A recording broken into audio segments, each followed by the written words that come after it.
Igsoon. So, makita na ito ang duha kalakang na diskutan sa Igsoon. Ang pagpapataw ang kapanasan sa Diyos. Sa hindi pagpapanalo ng Igsoon, hindi na makasama yung mensahe. Pinalalaan na yun ito ng Igsoon. So, sa una pa na pag-askari ng Igsoon, gusto makakang Igsoon, kalagot sa duha mata ng sinaluhi, ang tawanan ng kalagot ng Igsoon na sinaluhi. Dahil ang Igsoon, nagmamulong ng taga-alusan, namulong sa mga sinalapot sa ang tao, ang asa magiging siya dahil ng panamatay. Dahil naghapon, nag-Igsoon ang Igsoon sa na dunay mga pagpupong sa mga magtotoo o sa dili mga magtotoo. Dahil ang mga Igsoon, nag-Igsoon sa karoon sa upat na mga lakang sa kakumatan sa atong ginoo mga Igsoon. So atong makita na sa ipadiyay sa mga Igsoon, ang mga Igsoon doon na kayo'y kanang papatigayin ng atong Diyos. Buot siya mga Igsoon na ang iyang kinuha matuman pinahagi ka nato mga Igsoon. So karon batula sa resurrection upang pagkakanan mo sa atong Ginoo mga Igsoon. Sayon ta human sa kamatayon sa Ginoo nabananaw siya mga Igsoon. No, ang plano sa Diyos tanang ginuhat niya mga Igsoon usabon mapasa nga na ang iyang higala ng Igsoon. Muna makita nato si Kristo ang sentro sa tanang buhat sa mga tigayan sa Diyos sa pagtutuon ng Igsoon. No, makita nato mga Igsoon dito sa Acts 2:24 mga Igsoon. Bisa na gani ang kamatayon dili makapupong kaniya. Muna ang higala ng Igsoon tanang buhat nagbuhat niya ng nakalibutan iyang ipananaw pag-usap mga Igsoon. Bisa kita, hindi mo lang napananaw pag-usap nga na sa atong Ginoo mga Igsoon. Munang kita ang mga totoo, hindi lang atong Ginoo na ang sa mga kayan.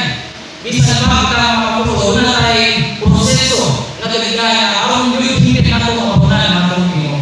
Una, nagpapalimutan sa pulong sa Ginoo. Ikadima, doon na tayo pagtapon. Ikadima, doon na tayo pagtuo. O kagagapan, doon na tayo pagdawat sa atong Ginoo. Muna kita na makamatutuo mga Igsoon na salita, ibuhat na sa atong Diyos. Ibuhat na sa nagbuhay sa atong Diyos, wala sa pasunod sa Igsoon. Muna ka mga Igsoon, ang mga hindi mga pagtutuo, nasayon sila sa usakalakang sa atong Ginoo. Atong Ginoo, una, nagpagkatawag siya. Diba sa mga pagtutuo niya, kasi wala nagpagkatawag ng atong Ginoo. Nasayon sila, matinuhat sila sa atong Ginoo. Pero wala sila makasabi ni Kristo na niagi sa pagdalansa sa krus o nabanaw mga Igsoon o niana ipaambit niya ang iyang kagalingon nga hindi kanako mga pagtutuo na ninawa na niya. Muna nagpikita sa makita na mga pagtutuo ang mga nagpapun sa kagabuhi sa Ginoo ang nakasabi sa pagbanaw sa atong Ginoo mga Igsoon. Muna kita tanan nahimutang napatay sa uban ng Kristo. Nahimutang nabanaw sa da uban ng Kristo mga Igsoon. Kung sa man ang kasisayan sa atong Ginoo, mahimo sa nato kasinalian mga Igsoon. Mao nang pinaagi niya na mga Igsoon, pinaagi sa pagbanaw sa atong Ginoo na nataron diha sa atong Ginoo mga Igsoon. Doon na na'y pagsakot kanato mga tao o sa Diyos mga higala mga Igsoon. Muna, doon ay mga tao mapapala nga naman sa kita mapapala sa naman na tanang utang idalaman niya, idalaman ni Kristo ato sa iyong palayon pinanaagi sa pagkabalaw. So makita doon na Igsoon na sa kanatayan nga ibuhat sa Diyos ang tanang utang idalaman sa Diyos ang tao. Makita na doon sa Roma 3:23 nga ang tao ibuhat sa Diyos mahimo ang pagpapadala sa Diyos. Pero pasubok ay mga Igsoon ng tao na pulot sila, nakapsan sa himaya sa Diyos. Muna makita na ito ang tao na pagpapadala sa Diyos. Pero dahil yung Ginoo mga Igsoon na magnahagi kung pupunto ta sa bigyan ng sa Biblia, makita na ito nga igulo na ito mga Igsoon sa sabahin ang tao wala kayo makapatulog sa kinabuhi sa Diyos. Mao ang gustong kinabuhi. Ano man? Kasi sa kabahin, ang tao na hulog mo, wala siya nasakot sa Diyos. Pero dahil yung hindi mo kaisod, inaagi sa pagkamatay, pagkamanaw ni Kristo, ang tao na usa na sa Diyos mga isod. May kapulang ini pagkausa sa diyang kapulan ako ang pinabuhi sa atong Ginoo mga isod. Muna mo na panagsakot sa Diyos kung tao higala isod. Yung saman, no? Pagsakot sa Diyos na nakasaw. Sa kawalan ng sito ang Ginoo nagpapakaw siya. Ingon na tao. Pero sa maraming Diyos na siya. O sa Diyos tao siya mananabuhi. Siya ang tinugdan sa nabuhi na makumismo sa iyang kaulinon. Wala higala ang isod, yung saman, no, yung saman ang pagkasalo sa Diyos siya sa tao. Sa panahon sa Juan 12:24, si Kristo na yung lugas sa trigo ng Kristo. Kinilugas sa trigo sa buko ng mga Kristo, nagdusara ang higala isod, pero po sa Diyos na sa ituyo, walang higala ang tao, aron yung mga isod, manis ini pinabuhi. At Ginoo, dinawag siya sa langit, kapinusin na ginabay mga isod, nagpapatawa at Ginoo, ilan sa cross, iluhong, nabanaw, o sa katulog daw, nahimo siya ang Espiritu at dapat sa kinabuhi. Nagpapay sa lugar sa trigo ng isod. O, inaaki niya ito mga isod, mo pinagdaanan, nga pinaki niya ito mga kapatayon, upang pamanaw, upang kaya, napadulugwa mga isod, or nabunitay, ang pinabuhi sa atong Ginoo upang karon nga mga matutuo nga isod Ginoo nga mabahin sa lawas sa atong Ginoo. Wala karon nga isod formerly wala kay kahiman sa atong Diyos. Pero pinaagi sa patayon ng pagkanaw napatulan nato ang Diyos nga kinabuhi. Amen. Wala kasama sa Ginoo nga isod pinaagi sa patayon sa atong Ginoo gipagawas sa pagkakulipon sa pagkasala niya ang ganda. Pinagay ng mga isod na nangiinit sa kong nakita, nahimutan, nabigyan ko sa pagkakulipon sa pagkasala. Pero dahil ng Ginoo mga isod, nga itapos ni Kristo ang mananamalit, ganito mga muda, dito sa cross ng gala isod. Kung sa iyang pagkabanaw, naakot na nato ang Espiritu mga isod. Kung wala'y pagkabanaw, mawala'y pulos sa atong mga. Pero man, kinakalang ang gulo ng Espiritu, kamatay ang Espiritu ng mga isod. Wala makita ito, si Kristo karon, o naman ang atong kinabuhi, doon ay mga pagpapala ng mga isod. Yung do you understand the resurrection of Christ? Yes, sasayo ka sa pagkabanaw sa atong Ginoo. Kung wala siya, alipan sa pagkamatay sa Ginoo, gibuhok siya, o i-raise up siya ng isod.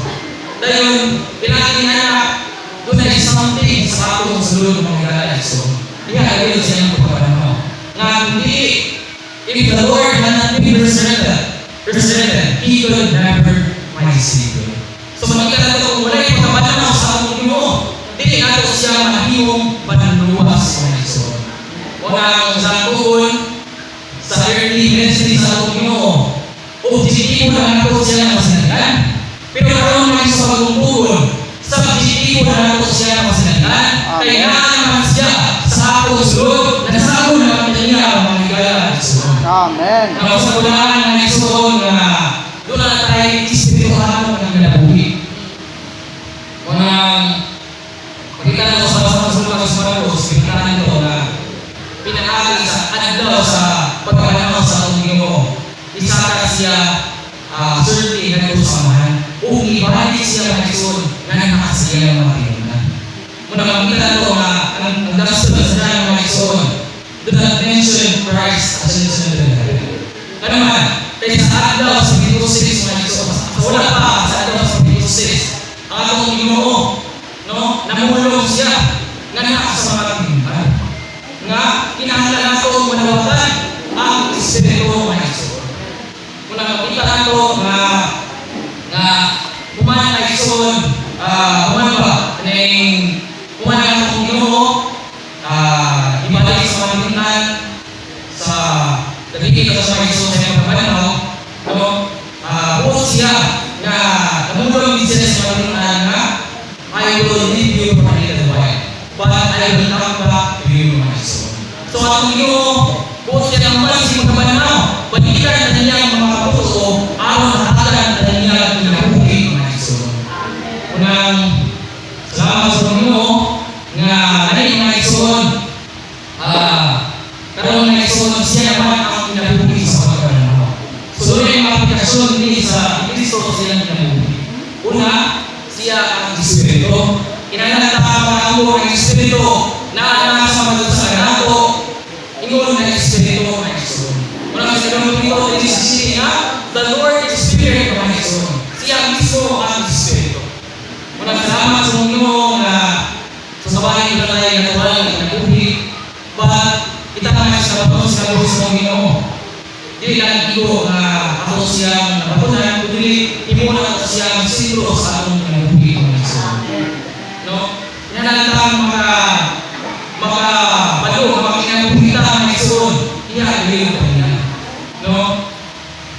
Mula na ito ng Ison na si Kristo ron, siya ang matong kinabuhi. Muna kinamala na kita magkinabuhi lang sa atong kumalo, sa pagpanulo, sa doktrina, kundi mananagulta sa Espiritu ang atong magkinabuhi ng Ison.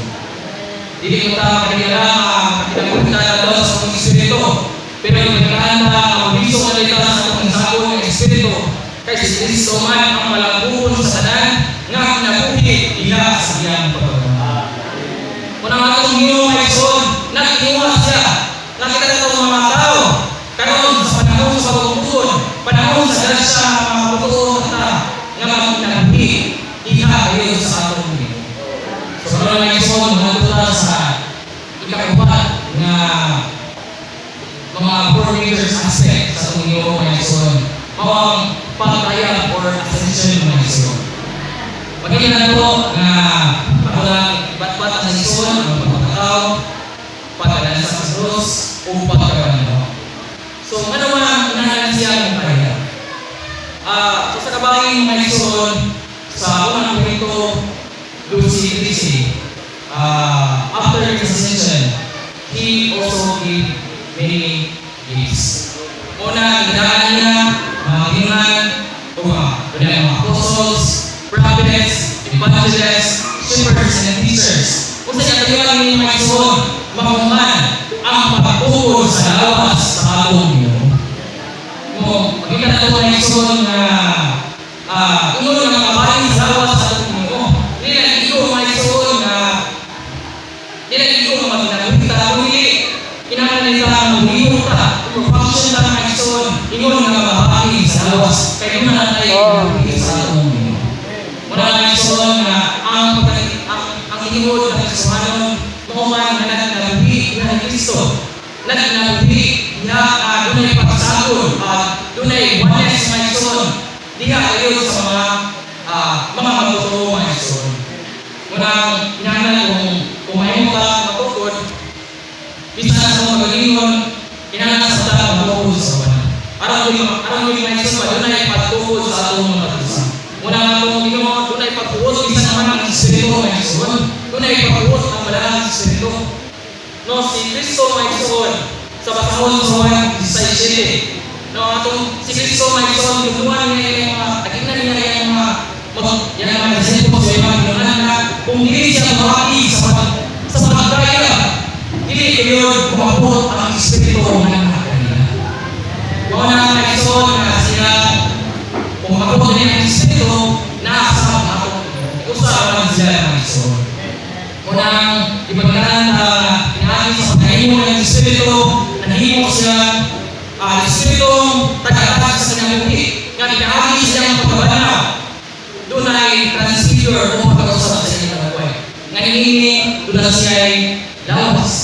Pero ngayon sa pinahagi siyang pagkabanaw, pagkalansa sa krus, pagkabanaw, pagkaya, nahimo siyang Espiritu ng Ison. Salamat sa Ginoo na ini ang Espiritu, pinahagi siya ng pagkabanaw, ipaapit niya sa iyang mga tindahan. Walang salamat sa Ginoo ng Ison nga salamat sa Ginoo nga napatuta ni malangkuhon sa tanan ng Espiritu. May Ison, ibang na ato matunan, o man ang bautismo nga naa sa balaang Espiritu nga Igsoon. So makita na ito nga dunay duha nga Espiritu sa buhat sa balaang Espiritu. Ang unang aspect nga Igsoon ang Espiritu, balaang Espiritu nga naa sa atong Igsoon. Nga nakusa ni nato nga Igsoon. Ang kedua, mao Espiritu sa daong sa pagkabanaw nga naabot dinhi kanato nga Igsoon. Sa diay bautismo ta, gibautismo ta sa usa ka bautismo, sa usa ka pagtuo, sa usa ka lawas nga Igsoon. Aron dalon ta diha sa iglesia nga mao ang paningay sa atong Dios nga Igsoon. Wala bilang iko ato sa mutan, buot siya nga mahimo ta mainom sa balaang Espiritu, mahimo ta mapuno sa Espiritu, o pinaagi na mga Igsoon magsulod sa dalan ng Kristo nga Igsoon. Nagpasabot ang sumalit na bautismuan, naghimo na ang nagsulod o Kristo nga Igsoon. Wala nakita na ito nga sa Sinasunod doon 50 years hindi mo makakalaw sa Espiritu. Chapter 7, magkakata doon ay pag-inom sa Espiritu sa tubig, ingon ay Espiritu nga Igsoon. O sa chapter 20 sa Pasahos 1, doon ay pag-ihawa o pinag-uwi nga Igsoon. Salamat sa Panginoon na karoon ng Igsoon, dahil Panginoon doon na tayo inabuhi, no? Inabuhi sa pagkabanaw ng Igsoon. No? Kita na mga magtotoo, inanay kita ang Panginoon at daw sa Espiritu sa sinabuhi. Aron yun yung mga Igsoon, may utang mga ipit, huwag na tayo kaong sa pagkabanaw, bisan naman sa atong pagkabanaw. Kung nagayto lang yun mga Igsoon na inalasin ka diba? Nga sa atong pagkabanaw mga Igsoon, alam nyo may utang maipit sa mga kamaturan. Ibanglaan ta, unang pagkakaturan ko, mawan nga, inanata magpagabalo nga buhiso sa atong ng Espiritu o pupunta ta sa buhi mahati mga Igsoon. Ay kaniwa mawan ang kabulutan mo hinay sa atong Panginoon nga wala tayo kabuhatan mga Igsoon. Aron yung ma-serve ang atong pagkakabuhi nga mahimo kitang ma-feel mga Igsoon diya kayo sa balaang Espiritu. Ay mo ta mga Igsoon na kita outwardly makayo ang atong pagkahimulo sa Ginoo. No, dili mga Igsoon, dili isa na pag-inwardly mga Igsoon. Mahimo sa mata pagpapadayan o Kristo sa sinamulo sa atong Igsoon. Mga Igsoon pa sa last portion ni mga Igsoon, pagkakaan na rin yung interest sa Panginoon na mga Igsoon naman sa upat na mamatan sa pagkakanaw sa atong Ginoo or upat na mamatan sa mamatan sa atong Ginoo. Nakakumpit sa maningin mga Igsoon. Ulahan kita ay sa tungkol atong Ginoo naman sa niya kaya. No, hindi panatod siya kanang pun at sana. Tingpit nga mapahimslan ng mga Igsoon. Apan na mga Igsoon karoon sa tungkol ang atong Ginoo nakakumpit sa niya. Ang atong nalingin naman ay yung bukas sa atong Panginoon. Bisan naman kita na mamutuo, mahalili mga mamutuo. Inahalan ta ang Igsoon na makatuon sa sinabuhi sa atong Ginoo. No, ang mga Igsoon, ang tuyo hindi sa pagkasanan sa Panginoon, alam sa mga Igsoon. Hindi alam manatong mga buhi mga Igsoon. Kami dahil sa buhi pa, kinahanglan ta sa makatuon sa sinabuhi sa atong Ginoo. No, mga Igsoon, makatuon ta sa malangkuhon sa sanayan ng Kristo. Muna mga Igsoon, alam sa Panginoon, let us go to the Lord and pray about this. I do have the assurance that something will happen. Do not be satisfied with the words. This is something we must do. Let us go to the Lord and tell Him about His matters. We must be clear we are today going to be born again with the Holy Spirit, filled and worthy with the Holy Spirit as life, and love fervently the Holy Spirit as power. Then we will close our prayer with the triune God and love with the triune God. We will be separated and mingle with Him, and we will live in and function member of the body of Christ. So nagpasabot mga Igsoon na kita mga dili mga magtotoo or mga magtotoo mga Igsoon. Adlaw-adlaw sa mga dili mga magtotoo. Kailangan kita ko na kasuruan sa atong kalawasan. No? Dili lang ikaw ang nalungta sa pulong sa atong Ginoo. No, makakamita sa pagpatulong sa atong Ginoo. Dili mga Igsoon doon na tayo pangtahon or kanang doon na tayo kanang saniwalan kung sa tinuludan sa atong ginagulhigan. Muna kadlaw-adlaw, kanatong mga magtotoo, adlaw-adlaw magkakapaigsoon nga mas related ta sa kung mag-usap sa atong Ginoo o kung una'y pinagkaanan ng mga igsoon nga matuto yun ang lawas sa ating Ginoo. Nakadalaw ng igsoon, kita nga mga matuto, o mga dili mga matuto, mahimo kita makakanggo. Nakita nga nagutan ng kalibutan, alam ni Diyos sa pagkain sa Diyos, sa Diyos, nga ako ay matuto ang lawas sa